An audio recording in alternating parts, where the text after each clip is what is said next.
Yes. Okay. भाई बात का हाथ तो देखा कौन था Yes.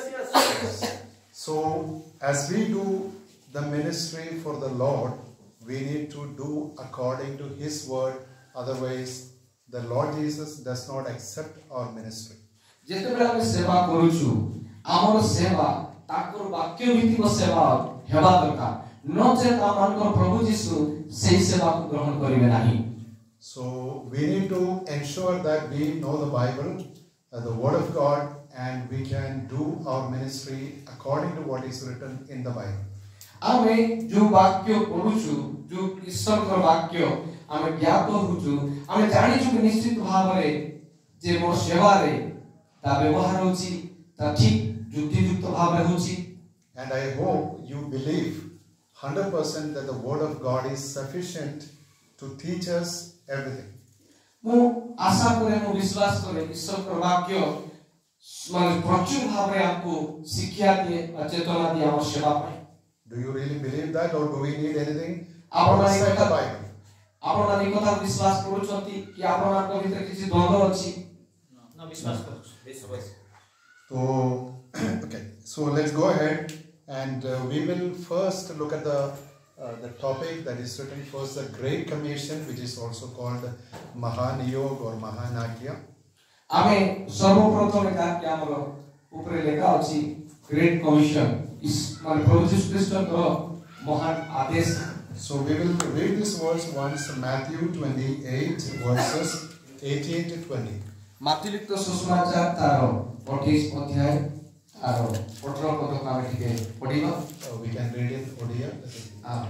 ओडिया यीशु सेमानक निकटको आसी आलाप करी कहिले स्वर्ग और पृथ्वीर समस्त अधिकार मते प्रदत्त होइअछि। अतएव तुम्हे माने जाय समस्त जातिर लोकंकु पिता पुत्र और पवित्र आत्मा को नाम रे बपतिस्म देई मु तुममानकु जेउ जेउ आज्ञा देई अछि सेहि सब पालन करिबा को शिक्षा देई से मानकु शिष्य करो। आ देखो जुगांत पर्यंत सदा सर्वदा मु तुममानक संगे संगे अछि। So there are many verses in the Bible, there are many books in the New Testament, but Christian, those who do ministry, need to know these verses completely and fully. Bible रे अनेक पद पर्व अछि अनेक माने पुस्तक सब अछि सेवा विषय रे किंतु गोटे क्रिश्चियन भाव रे सेवक भाव रे गोटे सेवा करथिबा लोक ए बाइबल रो पद पर्व को से नितांत ए अंश को जानिबार आवश्यक अछि। Because our obedience to this this verse is called Great Commission will depend what Jesus will tell us when we stand in His presence on the day of judgment. जेहेतु आमे माने ईश्वर अथवा प्रभु यीशु ख्रीष्ट को इच्छा कोन ताकर महान आदेश कोन आमे जानबा दरकार। ए दिन मानकर ताकर उपस्थिति रे चालबा बेल को ए वाक्यर अंशी हेबा हमर आवश्यकता अछि। Okay, so the context of these verses is that Jesus is telling His disciples these verses after His resurrection and before going into heaven. प्रभु यीशु ख्रीष्ट ताकर पुनरुत्थान करे स्वर्ग आरोहण करिबा पूर्वरु ताकर शिष्य मानकु से डाकी ए पद पर्व कहउछथि। So that means it is his most important and final words. तातो कहबाकू गलिया बहुत मुख्य एवं संपूर्ण समाप्त कथा शिष्य मानकु कहउछथि। And let's try to understand these verses. तेनु करी आमे समस्त ए पद पर्व को आमे जानिबा दरकार। So first he says, all authority in heaven and on earth has been given to me. एठी देखुछु स्वर्ग एवं पृथ्वीर समस्त अधिकार मते प्रदत्त होइछि।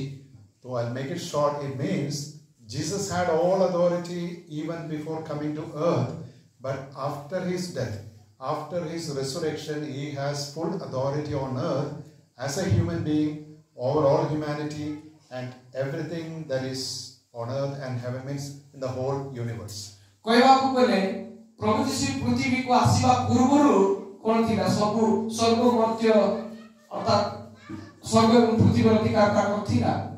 आ जेतरा से पृथ्वी को आसले से मृत्युवरण करी पुनरुत्थित हेले स्वर्ग को जीवा पूर्वरु मध्य से अधिकार थिला। तेणु करी ताको शिष्य मानकु सब कहउछंती जे एई स्वर्ग एवं पृथ्वीर अधिकार मते प्रदत्त हेछि। So due to the sin of Adam, we human beings, humanity had lost the authority that God had given to Adam. आदम को पाप करिवा हेतु ईश्वर को दिया जाइतवा से शक्ति अधिकार आमार को जो अधिकार थिला आमे से पाप आदम करवा द्वारा समस्त से अधिकार घराइथि। But where Adam failed and fell into sin, Jesus overcame sin and he defeated Satan on the cross, and he won victory for us human beings. आमे देखुछु जेतेबे आदम पाप रे पतित हेले आ जुटा अगर आदम पतित हेला परे प्रभु यीशु ख्रीष्ट से पाप को पराजय करी शैतान को परास्त करी आमन से परित्राण बा मुक्तिर पथ देले आमे देखुछु। So based on this authority, this victory over sin, this victory over Satan, and being the new leader of the human race, Jesus is giving this commandment.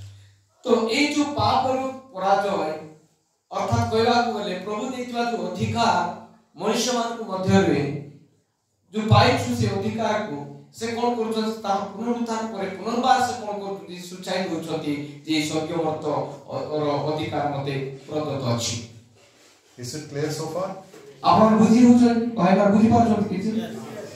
So when we read the Bible, when we understand the context and the meaning, then it becomes very clear to us. जेति बेला हम Bible को पढुछु पद पर्व देखुछु हमको तार पद पर्व तार गुरुत्व विषय तार थीम बा विषय वस्तु का बुझिबार आवश्यकता अछि। So then in verse 19 he says, because of all this, because of my authority, you go and make disciples of all the nations, means everyone on earth. ए 19 पद अनुसार प्रभु यीशु कहउछन्ती मु जो अधिकार तुमको प्रदत्त करिछि मोर अधिकार अनुसार तुम जाई कोन करो मु जा शिक्षा देछि सी शिक्षा को दे तुम शिष्य बनाओ बोली कहउछु। We need to understand what is the commandment in the Great Commission. It is not baptism, it is not teaching. The most important commandment, the single commandment is there to make disciples of all the peoples on earth. इनी जो मुख्य आदेश बा महान आदेश बोली आमे जहा देखुछु अनेक लोक ताकू बाप्तिस्म आका बोली गुरुत्व दियंती किंतु बाप्तिस्म रे आधारित नुह ता होछि शिष्य बनाय मारुछि। ईश्वर को वाक्य जा हम शिक्षा करिछु से वाक्य को शिक्षा दे शिष्य बनाय मारुछि। So I know this is difficult, but you have to realize anyone who is doing the ministry of a pastor, Bible teacher or an evangelist, the goal of the ministry is to make a person a disciple of Jesus, not to just give baptism, but to make them a disciple. We'll come to that later. आमे जो ई पद पर्व को देखुछु अनेक लोक सेमा बुझवा पे कष्ट हेबो जे माने सेवा करछंती व्यक्तिगत सुसमाचार प्रचार करछंती मंडली रो पालक करछंती अनेक लोक भाबे किंतु बाप्तिस्म आका मुख्य नहीं बाप्तिस्म नुहे मुख्य किंतु मुख्य विषय होची शिष्य गठन करबा परवर्ती पद पर्व गुडा करे आमे ताको देखा चाहछु। So to make a person a disciple, what we need to do, that is what Jesus is saying.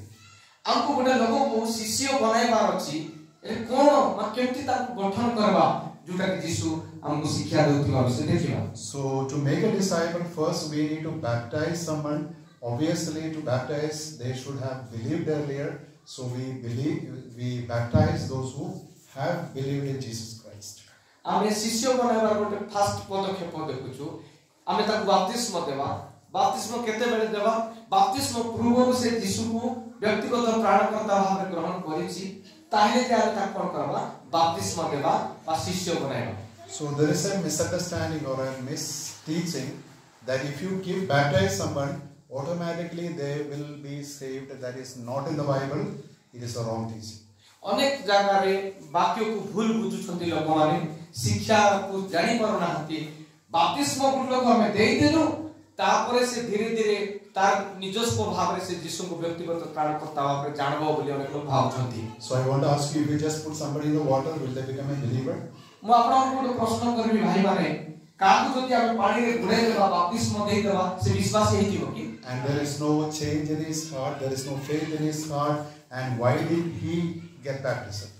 देखो तो ता भितरे किछि परिवर्तन नाही, ता भितरे किछि विश्वास नाही, से केमती बपतिस्मा नै जीवो आ केमती से शिष्य हे जीवो। Okay. So Jesus says, baptize them in the name of the Father, Son, and the Holy Spirit, meaning the whole Trinity. You know, in the name of the triune God, you need to baptize the people.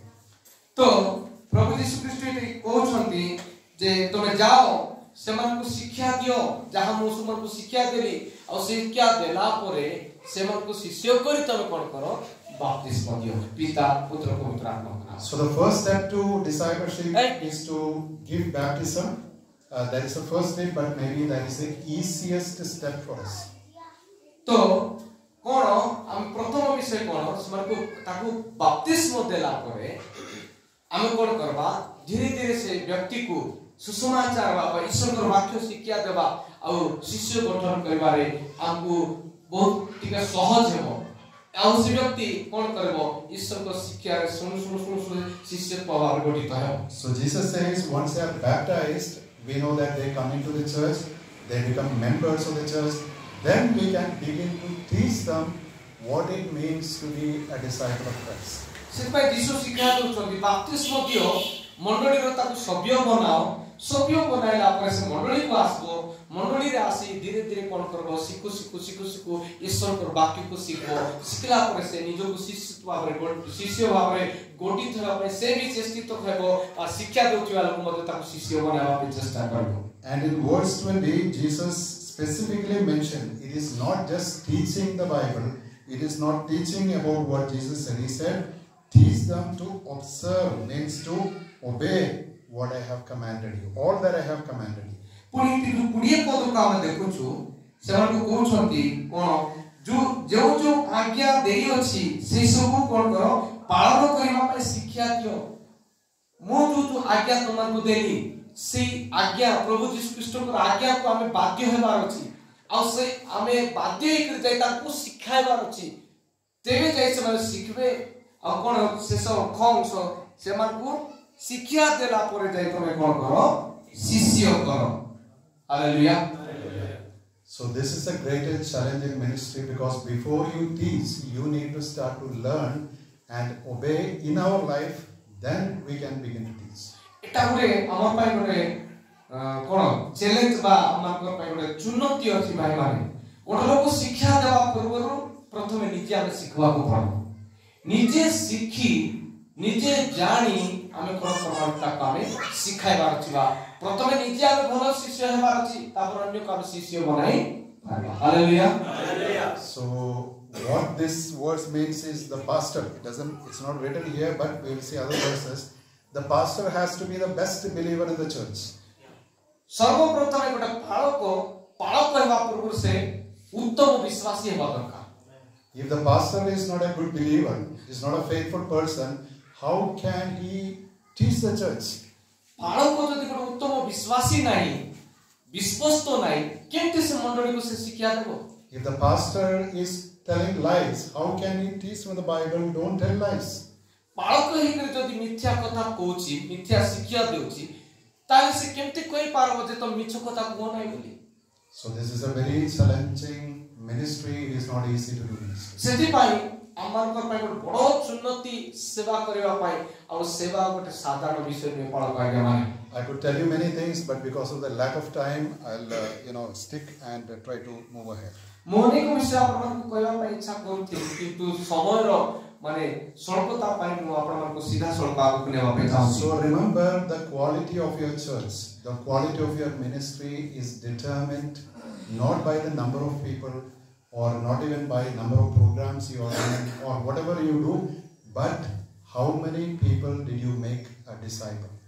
आपण मानकर सेवा आपण मानकर मंडली को आपण माने टिके समीक्षा करे देखंतु कि अनेक समय सेवा बोली कर कहले केते लोक आसुछंदी सेटा मुख्य विषय भाबुछंदी लोक माने केतरा हमें प्रोग्राम सब आयोजन करूछु बा सम्मेलन सब आयोजन करूछु सेटा मुख्य बोली भाबुछंती, किंतु नहे मोर भाई माने मुख्य विषय होछि केते जन को हमें शिष्य बनाइछु।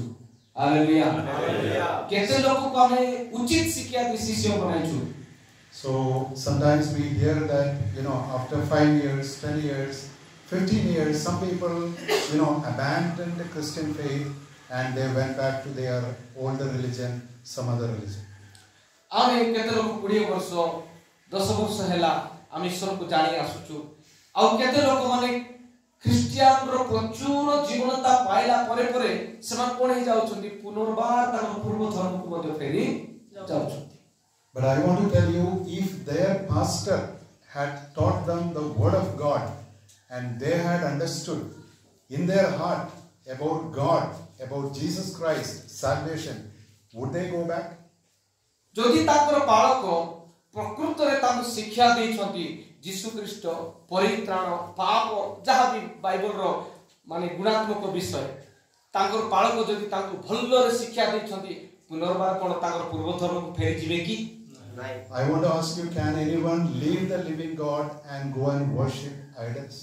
म आपन प्रश्न करबी जीवन तो ईश्वर को सेवा करला परे गोटे लोक जाके मूर्ति को आउथरे सेवा करि पारबो की? It's impossible. So that means there was a failure in their church, in their or in whoever were their leaders. तो जेतबे एक विषय को हमें देखुछु लोक पतित होचंती बा पुनर्बार फेरि जाउछंती तो आमे समीक्षा करबा दरकार जे से तांकर नेता तांकर पालक से तांकर जो सेवा करिसंती सेही सेवा फलप्रद नुहे विफलतार सेवा अटे. So let us take some time to reflect the meaning of these verses in our own life. तो सेति पय हम किछि समय कोन करबा ए जो पद पर्व हमर जीवन पय कोन प्रतिफलन आ प्रतिफलित हेबार विषय प्रकाशन करूछि से विषय हम चिंता करिबा. And please don't think that you understood these verses fully. Please go and meditate with prayer again and again. मु आपण मान को एक कथा कहबी आपण माने पद पर्व देखि देला पर भावंतु नाही जे ओ मु तो सब जानि दिली सब तो सिखि देछि नाही भाई माने जानतु ई वाक्य को पुनरावृत्ति आपण माने कोन करतु ध्यान दियतु अध्ययन करतु जानतु. The Lord has been speaking, means specifically pointing these verses to me in about 2003 or somewhere around that period. मते परमेश्वर ई पद पर्व द्वारा 2003 मसिया रे प्रभु मते अनेक थर परामर्श वा परमेश्वर चालना दैछथि. But I never realized that I would be in Odisha standing before you and speaking these verses. मु केबे भाबी नथिली आशा करि नथिली ओडिसा को आसबी पुने आपण मान को संकरण ठिया हेबी आ एई पद पर मन सिखाई. So I hope you listen to the words or the sound of the Lord speaking to you, the voice of the Lord speaking to you. आपण मान को ईश्वर को वाक्य को ध्यान करू ईश्वर को रोग को ईश्वर को आवाज को आपण माने सुनबा दरकार. This is not an easy job. या गोटे सहज माने कार्य नुहे. If somebody joins the army, India has got army, navy and air force. Do you think it is easy to join an army or an air force? हमर देश रे जो आकाश बाहिनी जल बाहिनी स्थल बाहिनी जा अछंती आर्मी अछि नेवी अछि नै कि एटा कोन सहज विषय कि समस्त जैसे चाकरी रे भर्ती हे जिवे कि न. Putting on a uniform or taking a gun or whatever badge etc. is easy, but to be a soldier means day in and day out he has to work, he has to be faithful, he has to be alert and he has to be obedient to all the commandments of the army. सहज जदि गोटे सैनिक हेबा पई हेले पोशाक को पिंदी देबा अस्त्र को धरबा बा बंदूक को धरि देबा सहज विषय ही पारे. किंतु गोटे आर्मी बा गोटे पुलिस बा गोटे सुरक्षा कर्मी भाव रे जीवन यापन काटबा तार शिक्षा अनुसार तार नीति अनुसार विश्वस्त हेबा ताकर नियम आ कानून को अनुसार मानि करी चलबा बहुत कष्टकर विषय. I want to read some difficult verses to you so that you will test yourself and test your ministry so that you will not be ashamed on the day of your judgment. मु आपण मान को समूह करे केते माने किछि कठिन ईश्वर को वाक्य पद पर्व सब देखबी जो पद पर्व सहित निजको कोन करंतु पढला परे समीक्षा करंतु. Matthew chapter 7 verses 21 to 23. Matthew 7 अध्याय 27 21 to 23. 7 अध्याय तार 21 रु 23 पद पर्यंत से वाक्य को पढु पढु भाई माने निजको समीक्षा करंतु. समीक्षा अर्थ देखंतु जे मु केंती मोर कोन मोर सेवा केंती सेटा को आपण निरीक्षण करंतु. 7 अध्याय 21 रु 23. मते प्रभु प्रभु बोली डाकती एपरि प्रत्येक स्वर्ग राज्य प्रवेश करिबे नाही, मात्र जे मोहर स्वर्गस्थ पिता को इच्छा साधन करे से प्रवेश करिवो।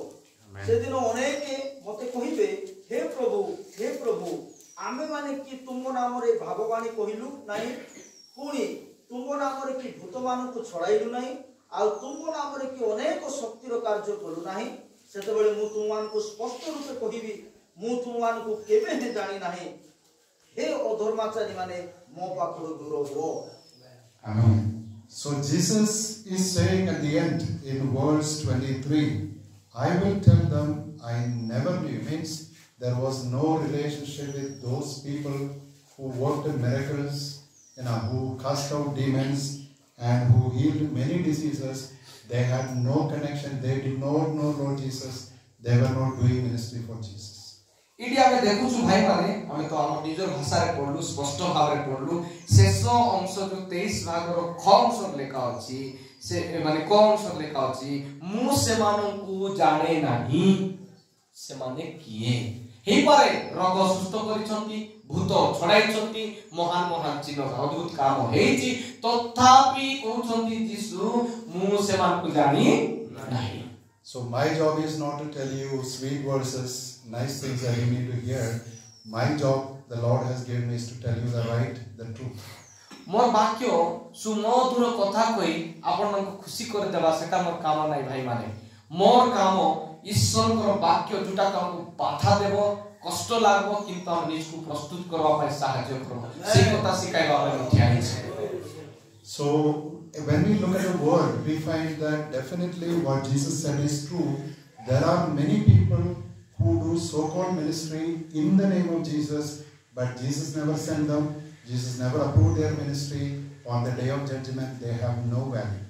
आज हम चतुर्पार्श्व देखुछु अनेक सेवक अछंती, सेवा करूछंती, आश्चर्य चिन्ह अद्भुत कर्म सब हेउची, किंतु यीशु कहउछंती आज वाक्य अनुसार विचार समय रे हम हिसाब देबा समय रे से माने जहा कहबे ए बोलु ता बोलु यहा हैला, मतलब यीशु कहबे मु तुमन को जानि नै कि मु तुमन को पठाई नथि।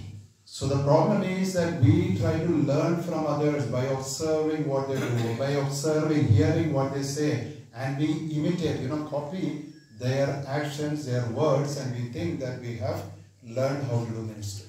बेले बेले पाळक मानकर एई भूल हम बुझी कोन किछि लोकर शैली को देखला परे, किछि लोकर प्रचार रो शैली ही पारे, जीवन रो शैली ही पारे, ता चाली चलन को देखला परे हमें ताको सिखि जाई थाउ, जाकी को जाय कॉपी मारवाटा कॉपी कर देई, आ सेमाने सेई कॉपी अनुसार निज को कोन करछंती, ओना पाळक ऊपर अभिनय करछंती, सेंती सेमाने प्रचार करबे, सेंती से चालबे बुलबे, मात्र प्रभु को चली मु सेमान को बाची। I want to ask you, there is not a single command, verses in the Bible telling a pastor or a minister how to lead a meeting, how to, sing song. Nothing of that kind is written in the Bible. It's not there in the Bible. Bible रे देखा जाय नै जे ए प्रकार को शब्द जे को पाळक को व्यक्ति विशेष को लीडर से जे पाप करि नै, ता जीवन रे पाप हे नै। So maybe then you will ask, then how can we do the ministry? How to do the ministry? जदि हम समस्त सेम प्रकार जदि पाप हम जदि असुचि रहछु त सेवा केमति करबा आज्ञा आपण हमको कोन प्रश्न पचाई पारे। The first step I want you to do is examine your own life, your own calling, and make sure that you are walking with the Lord. प्रथमे मु आपन कोई उपदेश देबी, ए चेतावनी देबी भाई माने सर्वप्रथमे निज को हमें परीक्षा करू, समीक्षा करू, तापर आमे सेवा को जाओ। And secondly, I want you to pray, simple prayer to the Lord to help me, help you to do the ministry. द्वितीय पद पर कोई चेतावनी होची, आपण माने कोन करबे, प्रभु को निकटे प्रार्थना करबे, प्रभु मु तोमर सेवा पे जाउची, मो जीवा समय रे तोमर सेवा करबा समय रे मत तुमे सहाय्य कर। And the third thing is, before you go, read your Bible, know some things that you have to teach or speak to them. From the Bible, you speak the word of God. तृतीय विषय, आपण जीवा पूर्वरु जो पद पर्व को आपण माने कहबा पय जाउछंती, ताकू भूल भाव रे ठीक आपण माने पढंतु, जानंतु, जांचंतु, परखंतु कि सेही विषय निकरी जाकू कथा वार्ता कला बेले आपण मन को भय नथिबो, त्रुटि नथिबो। Many people try to do their ministry by their stage control, staying from here and raising the voice and manipulating people. This will not work long. Maybe it's a shortcut. तो अनेक समय आमे देखुछु अनेक पालक अनेक सेवक माने कोन करूछंती सेवारे ओ समानकर आवाज प्रचार भयानक माइक फाटी जीवो सेमाने कोन करूछंती लोक मान को भयावहित कराउछंती लोक मान को डराउछंती आ सेमाने कोन करूछंती मिथ्या भविष्यवाणी सब जाक करि के कोन करूछंती ताको सेवा को प्रतिष्ठा करूछंती मात्र मने रखतु ए सेवा प्रतिष्ठित हेबो नै किछि दिन पय किछि समय पय आका लोकमानकर पाखरे सुपरिचित हेबे चेष्टा करूछंती किंतु ता तिष्ठित रहबो नै. So remember that we are doing the ministry for Almighty God, for Lord Jesus who is in heaven, who has got all authority on heaven and earth. We cannot mix our own human teachings and human ways to the ministry. Means मिलावट करना असंभव है. आमे जहाँ सेवा करूछु भाई माने मन रखतु स्वर्ग पृथ्वी अधिकार तांकर अछि तांकर सेवा करूछु आ तांकर सेवा करला भितरे जदि हम मानविक ज्ञान को जदि बुद्धि को जदि हम स्थिति मिसाई करे जदि हम सेवा करबा ताके भी फलप्रद नै. Now I want to encourage you about the Great Commission. Jesus gave the Great Commission about 2000 years back, approximately. And still the Great Commission is ongoing. And it is a great blessing to be part of that Great Commission. तो मु आपण मानकु जो यीशु को महान आदेश विषय कहूची ए जो महान आदेश हे पारे 2000 मसिया पूर्व प्रभु यीशु ख्रीष्ट तार शिष्य मानको से कोइथिबा विषय देखुछु किंतु आजि पर्यंत ता जीवंत कार्य साधक हे समस्तकर मध्य ता प्रेरित ही आसु अछि. So please examine your ministry and your life to see that your goal is the same goal of Jesus Christ. आपण माने निजको समीक्षा करंतु एवं परखी कर देखंतु जे आपण जहा सेवा करूछंती से यीशु ख्रीष्ट अटंती. And there is a promise in the verses in Matthew 28 in verse 20. आमे देखुछु माथि से 20 माने 28 अध्याय रो 20 पद रे हम देखुछु जो प्रतिज्ञा को आमे And behold, I am with you always to the end of the age. पुनी एक कथा हम देखुछु जे पृथ्वी रो शेष पर्यंत बा जुगांत पर्यंत तुमान को संगे संगे अछि. So the meaning is that if you are doing this what I have told you, I am with you and I will always be with you, and till the end of the church age I will be with you. ईश्वर प्रवाक्य रे आपण यीशु को कथा को स्मरण करूछु. म आउथरे आपण मन को भी कहि दोछि जे यीशु कहउछंती देखो जुगांत पर्यंत म तुमान को संगे संगे अछि तुमान को संगे संगे मु रहिबी आ तुमे जेते पर्यंत सेवा करूथिबो मु तुम संगे संगे भी थिबी. Hallelujah. So have you understood what I have said so far? Is it clear? Do you want to ask anything? जेति समय मु कहली भाई माने जहा भी आपन शिक्षा देली बा चेतना देली किछि सिखि पारले कि ई भितर किछि आपन मान को द्वंद्व अछि आपन मान पचाइ पारबे. Okay. So let us go to the next step. So the main commandment in the Great Commission is to make disciples. तो एबे द्वितीय आमे पास को जीवा जे द्वितीय पास रे हम देखुछु माने मुख्य आदेश जा परमेश्वर पर महान आदेश रो अर्थ बा उद्देश्य होछि शिष्य बनाइबा. So for that, first we need to preach or share the gospel. शिष्य बनाइबा पई हेले हमन को ईश्वर को वाक्य को प्रचार करबार अछि शिक्षा देबार अछि. Because without hearing the gospel, how can anyone believe? Bible रे लिखा अछि सुसमाचार न सुनले गोटे लोक केमति विश्वास करि पाइबो. So we need to define what is the gospel later on, but I want to tell you one problem that we find in Christianity today is that many people, even the people who are in the church, they have never properly heard the gospel. आज मन प्रभु को लोक माने मुख्य समस्या कारण जे समान मंडली को जाउ छंती किंतु ईश्वर पर वाक्य को युक्ति युक्त भाव रे समान सुनु जंती की. If they have not heard the gospel, how can they believe? That is the problem. How can they believe? They might come to the church, they might take baptism, but they have never heard the gospel, Therefore, they have never believed what God wants us to believe, and they have never been born again. तो देखुछु गोटे लोक सुसमाचार न सुनले से कोन हेबो नै विश्वास करि पारबो जति गोटे लोक विश्वास करबो नै से ख्रीष्ट को से ग्रहण करि पारबो जति ख्रीष्ट को से ग्रहण करिवो नै से पक्का विश्वास ही पारिबो कि से प्रकार आज आसुचंती खाली श्रोता होचंती किंतु से माने विश्वास करि पारबो ना। So we will look at 3 verses which are very important regarding the gospel. तो हमें आउ गोटे वाक्य देखबा जाकि सुसमाचार संबंधी गोटे पद करबो Mark chapter 16, 15 to 16. We will read mark लिखित सुसमाचार 15 to 16. 15 अध्याय 16 पद 16, chapter 16, Okay. 15 and 16. 16 अध्याय 15 एवं 16 पद मार्क 16 अध्याय 15 एवं 16 पद से सेमानकु कहिले तुमे माने समुदाय जगत को जाई समस्त मानव जाति निकट रे सुसमाचार घोषणा करो जे विश्वास करी बाप्तिजित हुए से जेपरि परित्राण पाइबो किंतु जे अविश्वास करे से दंडाज्ञा पाइबो। So we know that this is a very wide statement covering all the ministry, but we need to ask ourselves, do I preach or speak or share the gospel to the people whom I meet? ए जो पद पर्व आमे देखुछु अर्थात समग्र विषय को एटा आधारित होइकरी आछी बहुत विषय को तो एडी लेखा अछि मु जो सुसमाचार प्रचार करूची मु जो विषय शिक्षा देची सेमान विश्वास रे ग्रहण करछथि कि Because it is written, whoever believes and is baptized will be saved, but whoever does not believe will be condemned. 16 पद लेखा अछि जे विश्वास करी बाप्तिजित हुए से कोन हेबो परित्राण पाइबो किंतु जे कोन करिवो अविश्वास करी जदि बाप्तिजित हेबो से दंडाज्ञा पाइबो। So earlier I told you, baptism does not save people, but they need to believe, then they need to be baptized.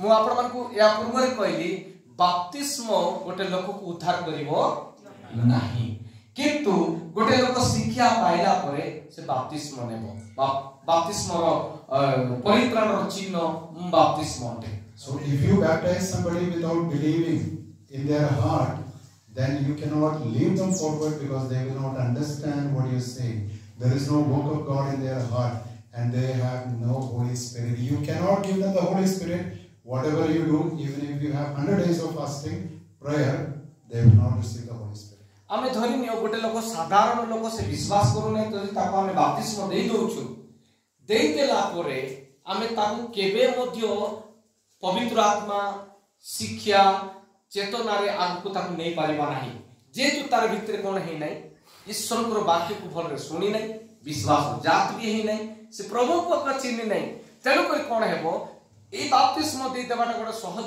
कथा लोक भाव बाप्तिस्म देई दोछंती किंतु बाप्तिस्म देबा आगु काम नै पारिबा नाही। So that is why Jesus said, go into the whole world and proclaim, means declare the gospel. तो सेति भाई लेखा अछि प्रभु कहउछंती जाय समग्र जगत को जाई कोन कर तमे सुसमाचार को घोषणा करो प्रचार करो। Our job is only to declare or proclaim the gospel. It is the Lord who converts them to faith.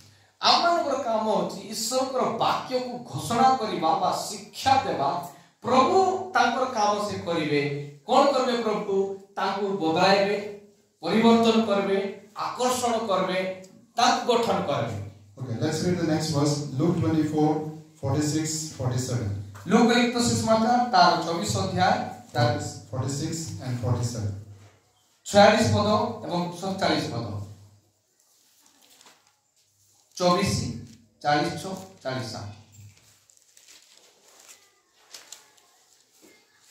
आओ से सेमान को कहिले एही प्रकार लेखा अछि ख्रीष्ट दुख भोग करिवे और तृतीय दिन रे मृत मान को मध्यरु पुनरुत्थान करिवे पुणी जेरूशलेम रो आरंभ करी समस्त जाति को निकट रे ताहां को नाम रे पाप क्षमा निमंते मन परिवर्तन रो प्रसंग घोषणा करा दिबो। So this is also after the resurrection of Jesus. Jesus telling his disciples, Why did I die? Why did I resurrect on the third day? The reason is this, the goal is this, that in the name of Jesus, okay, what should be preached? Forgiveness, repentance and forgiveness of sin should be proclaimed throughout the world. तो आमे देखु छु कि प्रभु को घोषणा कहबार करबार उद्देश्य ताकर पुनरुत्थान को ताकर स्वर्गारोहण को ताकर परित्राण साधन विषय को जोटा स्पष्ट भाव रे हमको 46 पद रे आमे देखु छु ए सब विषय को घोषणा करिबा बा प्रचार करिबा यह सुसमाचार अटे. So here we also see that what is the gospel? It is the gospel is this: the Son of God came, became a man, died on the cross, he rose again on the third day, and is in heaven. सुसमाचार रो जो मुख्य उद्देश्य होची माने ईश्वर को पुत्र भूपृष्ठ को आसले आम पाई क्रूसार्पित हेले आम पाई मृत्युवरण कले मृत्यु मार्ग मध्य उठले संग्रहण करिसंती ए जो साक्ष्य हमें देबा ए विषय घोषणा करबा एटा होची सुसमाचार. So the gospel is not that you start praying, that you fast and you start reading. That is not the gospel message. This is the gospel message. gospel रो अर्थ बा सुसमाचार रो अर्थ प्रार्थना करबा उपवास करबा ए विषय में भाई माने gospel रो अर्थ बा सुसमाचार रो अर्थ होची प्रभु यीशु ख्रीष्ट होचन ईश्वर को पुत्र से मनुष्य मानकर पाप पाई मरले मनुष्य मानकर पाप पाई समाधि प्राप्त समाधि से समाधि को चिरी अर्थात मृत्यु को जय कर उठले से समस्त को आगे माने ऊर्ध्व को उठा गले ए साक्ष्य देबाटा होची सुसमाचार. And one more verse, Acts chapter 1 verse 8. Acts प्रेरित पुस्तक तार 1 अध्याय 8 पद. किंतु पवित्र आत्मा तुम्हारे ऊपर अवतीर्ण होते तुम्हें माने शक्ति प्राप्त हेबो आ जेरूशलेम समस्त यहूदा प्रदेश और समीरण पुणी पृथ्वीर प्रांत पर्यंत सुधा मोहर साक्षी हेबो. Amen. So this again, Jesus is again telling them. So Luke wrote 2 books, 2 volumes. One is the Gospel of Luke, and the second is the book of Acts. आमे देखुछु लूक दुईटा पुस्तक को लेखले गोटे होची निजे ताको नाम रे नामित लूक पुस्तक आ द्वितीय होची प्रेरित पुस्तक. And what Jesus had concluded in the Gospel of Luke is continuing in the book of Acts. जहाँ प्रभु यीशु ख्रीष्ट को जहाँ लेखा थिला से लूकलिखित सुसमाचार जा स्थान पाइबा पर परवर्ती विषय जा बाकी थिला ताको से प्रेरित पुस्तक से लेखि. And after his resurrection, many days, Jesus' disciples were asking him, when will be the end of the age? जेतकी बेले यीशु पुनरुत्थित होला परे तांको शिष्य माने तांको पचारचंती यीशु केबे ए पृथ्वी अंतिम होइजिव अर्थात जुगांत पळाय आसबो. So Jesus says, this is not the time for the end of the age, this is the gospel age. This is the time of the church. So you have to go and declare the gospel, start from here in Jerusalem, go to the next place which is, Judah, and the next place which is Samaria, then all the ends of the earth. तांको शिष्य मानकु से एई कथा से बुझाई दे शिष्य मान बारंबार पचारथिले प्रभु जुगांत केबे हेबो. यीशु कहले नाइ एटा जुगांत समय नाही एटा होची मंडलीर जुग मंडलीर समय तेणु को तमे कोन करबार अछि मंडली को जाई तमे साकी हबार अछि कोटा 8 पद हम देखुछु आ से साकी कोन सर्वप्रथम हम कोन साकी हबा पड़ो जेरूशलेम यहूदा प्रदेश समीरणी पुनी पृथ्वीर प्रांत पर्यंत हम साकी हेले जाई जुगांत समय उपस्थित हेबो. शिष्य मानकु यीशु एई कथा शिक्षा दोछथि. So this verse has been fulfilled in history, but it is still continuing to fulfill wherever the gospel has not reached. People are trying to reach the gospel by means of movies or through TV or through radio tract in different manner. तो देखुछु आमे कोन एबे किछि जागा रे सुसमाचार पहुंची जाई ठीक कथा किंतु एबे पर्यंत एमती अहपंचा जागा सब अछि जोटी कि सुसमाचार पहुंची नाही. सही जागा गुडा करे एही पारे मीडिया द्वारा टीवी रेडियो पत्र पत्रिका आउ ए पारे चलचित्र द्वारा ईश्वर को वाक्य को पहुंचबार अछि और समस्त जाति अर्थात समस्त मानव ईश्वर को वाक्य को ज्ञात हेबार अछि वा जानबार अछि तेबे आमे जुगांत हेबा विषय हम देखि Paribas. So we see that the disciples of Jesus were obedient to his commandment. In Acts chapter 2 verse 36, Peter stands up before the people of Israel, the Jewish people, and tells them or preaches the gospel. पुणी ए वाक्य अनुसार पीतर कोन करूछंती निजको प्रस्तुत करूछंती अप्रेरित पुस्तक 2 अध्याय 36 पद आमे देखुछु पीतर ठिया होछंती समस्त आगे ईश्वर को वाक्य को घोषणा करूछन के जण पढो 2 अध्याय 36 पद. অতএব সমস্ত ইসরায়েল কুল নিশ্চয় জানন্তু যে যেউ যিশুଙ୍କୁ ଆପଣମାନେ କ୍ରୁଶରେ ବଧ କଲେ ତାହାଙ୍କୁ ଈଶ୍ୱର ପ୍ରଭୁ ଓ ଖ୍ରୀଷ୍ଟ ଉଭୟଙ୍କ ଦ୍ୱାରା ନିଯୁକ୍ତ କରିଅଛନ୍ତି. ଏହି କଥା ଶୁଣି ସେମାନଙ୍କ ହୃଦୟ ବିଦୀର୍ଣ୍ଣ ହୋଇଗଲା. ପୁଣି ସେମାନେ ପିତର ଅବଶିଷ୍ଟ ପ୍ରେରିତ ମାନଙ୍କୁ କହିଲେ, ଭାଇମାନେ ଆମେମାନେ କଣ କରିବା? So we find that Peter declared the gospel because they are God's people. They need to hear what they need to hear. So he says, the person whom you crucified on the cross as a criminal, as a anti-national, as a man who broke the law of Moses or whatever they put upon him, that was the Son of God, and he is Lord, means he is Prabhu, he is Adonai, and through him you have salvation. Peter se kono kruchonti ucho sorore ज्योति मान को सम्मुखरे जो लोक मालिक यीशु को क्रूस रे हत करथिले तांकु से ईश्वर को पुत्र को परिचय दे कहउछथि ईश्वर को पुत्र को परिचय देबा सुसमाचार आ से कोन बोली के परिचय देउछथि जा को तमे कोन कलो क्रूस रे हत कलो जा को तमे गोटे दोषी परी गोटे क्रिमिनल गोटे कोन दंड पाइबा योग्य गोटे घृण्य कर्म करथिबा लोक परि तमे भाबी ताकू कोन कलो तमे गोटे देशद्रोही ए मसांकर व्यवस्था को भग्न करथिबा लोक बोली तमे ता ऊपर विभिन्न प्रकार दोषारोप कर देलो आ ताकू तमे क्रूस से मारी देलो किंतु से नथिले से होतुती ईश्वर को पुत्र यीशु. हालेलुया. ए कोता जे तोर को क्वा जाउची से माने सुनला परे से को हृदय विदीर्ण होची से माने कहउचोती आमे केडे बड़ भूल कलु समाचार सुनला परे आंखी खोली जाउची अरे बे हम कोन करबो समान परस्पर पूछाछ. So look at the power of the gospel. The people called Jews, they are the most strict and orthodox people, but hearing one sermon or one preaching of Peter, 3,000 people believed in the name of the person who died on the cross, which means the cursed person. They believed in, according to the Jews, those who are crucified, they are cursed people, means they are the criminals. But they believed in the name of the so-called criminal Jesus. देखो माने ज्योति माने गोटे एंती सक्त लोक माने थिले से माने कहबा गले व्यवस्था को बहुत जाबुली करी नियम कानून रे चलवा लोक माने थिले और सेही लोक माने यीशु को कोन करथिले गोटे पापी बोली करी दोषी साब्यस्त करी गोटे दोषी सदृश ताको मारि देले किंतु सुसमाचार रे एते शक्ति अछि देखंतु सेही प्रकार सक्त लोक को जेतबा सुसमाचार सुनुचंती सेमान पर आकी खोली जाउची सेमान हृदय भग्न होई जाउची जे माने दिनो दिना से माने ए पापी बोली करी सेमान कोन कले क्रूस रे मारि देले सेही यीशु कर ना को पुनर्बार सुनला पर से माने से पवित्र प्रभु करी स्वीकार करी बोलचंती आ बपतिस्मा में प्रस्तुत होचंती ए आउची सुसमाचार रो शक्ति. Hallelujah. And I want to ask you, do you believe 100% in the power of the gospel? If not, none of us. If I don't believe, I am not worthy to do Christian ministry. हमको सुसमाचार रे संपूर्ण भाव रे विश्वास करबा को पड़िबो.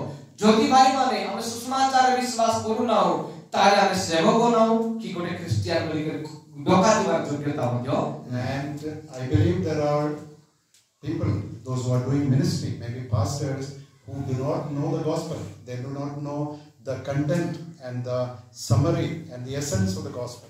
आज अनेक समय पालक हो जाइछंती किंतु से माने सुसमाचार जानि नांती सुसमाचार रो मुख्य विषय को जानि नांती सुसमाचार रो प्रकृत अर्थ को जानि नांती तार सार मर्म निगूढ़ तत्व को से माने जानि नांती मात्र से माने कोन हो जाइछंती पालक हो जाइछंती. I am not speaking out of assumption, but I know people who never preach about Jesus Christ in the church.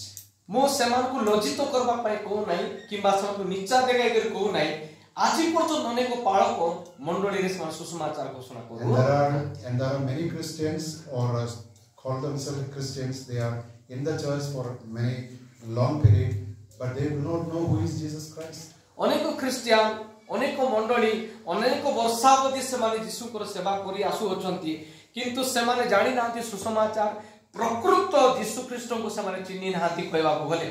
So I want to read 2 verses. आउ गोटे दुईटा पद को आपण मान को पढवा पे चाहिए. Acts chapter 4 verse 12. प्रेरित पुस्तक 4 अध्याय तार 12 पद. ताहा छड़ा और काहा ठारे परित्राण नाही कारण जहा द्वारा आम मानको परित्राण पाइबा को हेबो आकाश तळे मनुष्य मानको मध्यरे आ कोनोसी नाम दिया जाय नाही. Amen. So why do we preach the gospel? Why do we tell people that they must believe in Jesus? Because there is no other way. There is no way to salvation. There is no way to approach God. All other ways are closed only through Jesus. देखो तो प्रिय भाई माने आमे काहे की सुसमाचार यीशुଙ୍କର विषयକୁ बारंबार ଲୋକମାନଙ୍କୁ କହିବାର ଆବଶ୍ୟକତା ପଡିଛି ଯେହେତୁ ଏହି ପଦ ପର୍ବ ଅନୁସାରେ 4 ର 12 ପଦ ଅନୁସାରେ ଏପରି କୌଣସି ନାମ ନାହିଁ ଯୋଉ ନାମରେ କି ପରିତ୍ରାଣ ଅଛି. ଟିକେ ହାତ ଉଠାଇବାର କହିବା ହାଲେଲୁୟା ଆଇ ଥରେ କହିବା ହାଲେଲୁୟା. ଏପରି କୋଉ ନାମ ନାହିଁ ଯୋଉ ନାମରେ କି ପରିତ୍ରାଣ ଅଛି ଆଉ ସେଇ ନାମ କି ନାମ यीशु नाम. तेणु यीशु नाम से सुनवा दरकार. यीशु तो ईश्वर पुत्र हमको जणाइबा दरकार और जब सुनबे विश्वास करबे और से मन परित्राण को जानबे. तेणु परित्राण यीशु नाम रे अछि और सुसमाचार यीशु को और यीशु तो ईश्वर पुत्र हम पाई मरले हम पाई कबर उठले स्वर्ग को उठा गले एटा अछि सुसमाचार. एक कथा जे सुनबो से सत्य विश्वासी बनि hallelujah. And I want to tell you 2 more things about the gospel, which is the first is what is the central message of the Bible? The most important, central means the most important message of the Bible, that is the gospel. मु आपण को आउ माने दुईटा विषय सिखाइबो चाहिबी कि सुसमाचार रो मध्यवित माने वाक्य कोन सबु बाइबल रो सबु सारांश रो श्रेष्ठ सारांश बा सुसमाचार रो सारांश कोन दुईटा विषय आपण सिखाइबी. So why was the Bible written for whom? Bible काहे कि लेखा गला अपनी का पाई लेखा गला? For us, for human beings. हमर पाई मनुष्य मन को पाई So that they may read the Bible and know about God and believe in the Son, Jesus Christ, and obtain salvation.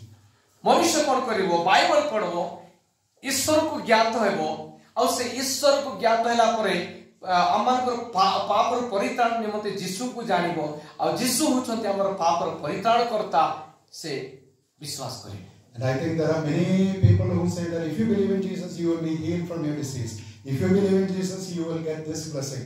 Or many things. All these may happen, but I want to ask you, do you tell people, if you believe in Jesus Christ, you will obtain eternal salvation? अनेक लोक एक कथा कहउछंती भाई तमे यीशु को ग्रहण कले तमे ई रोग रो भलो हे जीवो भाई तमे यीशु को ग्रहण कले तमे ए आशीर्वाद पाइबो ए कथा कहउछंती किंतु तद्व्यतीत जदि आमे यीशु को हम शिक्षा रे यीशु को जदि कहबा यीशु को तमे विश्वास करबा द्वारा तमे परित्राण पाइबो और परित्राण पाइले से अनंत आशीर्वाद को अर्थात अनंत जीवन रो अधिकारी हेबो हमें ताको कहबार अछि. Amen. Hallelujah. So everyone dies, but eternal